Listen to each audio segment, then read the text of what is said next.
Kapag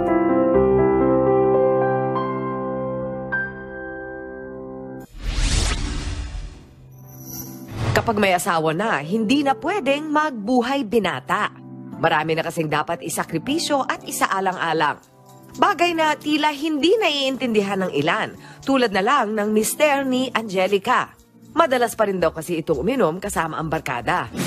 Aalis siya, sasabihin niya, saglit lang siya, mag-a-update. Then maggulat ako, wala nang paramdam. Tatawagan mo, wala, papatayan ka. Kahit ano, hindi lang naman ako, kahit yung magulang niya, tatawagan siya. Walang sasagot. Dahil pinagmumulan ng away, hindi na raw minsan nagpapaalam ang kanyang mister at tumatakas na lang. Hanggang sa na-aksidente pa nga ito isang beses.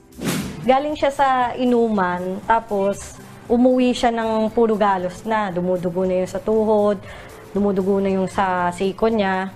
Tapos ang sabihin niya, nadulas lang. Makita mo dun sa motor, may gas-gas na din.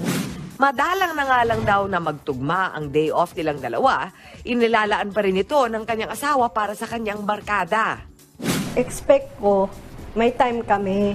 Pero magugulat na lang ako, may inuman na ganap. Siyempre, expect mo na, excited makapag-banding kasi para na lang kami magkapit-bahay dito eh.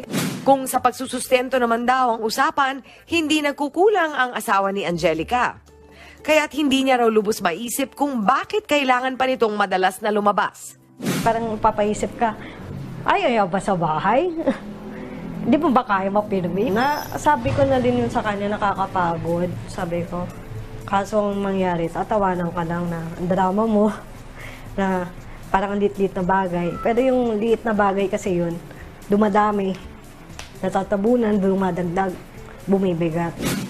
May payo naman ang ating eksperto sa mga tulad ni Angelica na nahihirapan ng intindihin ang kanilang asawang may bisyo.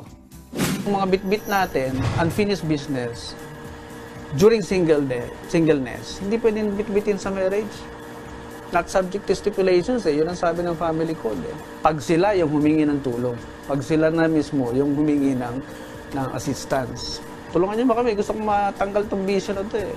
Doon mo makikita na interesado magbago.